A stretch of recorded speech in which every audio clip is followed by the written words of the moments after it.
Elephant walks are probably the greatest hamstring opening exercise I've done in the entire duration of me doing fitness. So it's pretty simple. Here's how we set up. We either have a box. If you don't have any equipment, you can use the floor.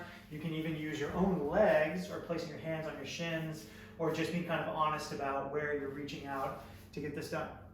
Feet are about right underneath the hips. There's a tendency for folks to want to go too wide. I want to keep my feet more or less underneath the hips, so I keep the line of my hamstrings pretty much straight up and down through the knee and the hip.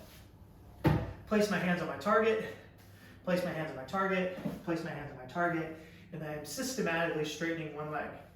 Bend both, systematically straighten, systematically straighten.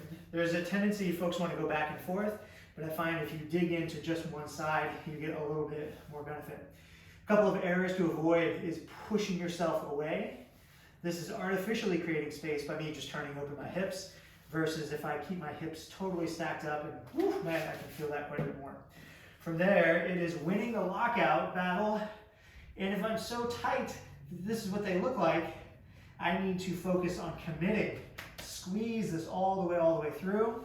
I may need to go to a slightly higher target, that's totally fine. Squeeze all the way through, and then get yourself just a good 1 second hold, 1 second hold, until you get good at them. What I want to avoid is just kind of like pulsing through non-specifically. You won't get the benefits there. So set up a target that makes sense. Use your own body, use the floor, it's all good. Win the lockout war, take your time, and your hamstrings are going to make tons of gains.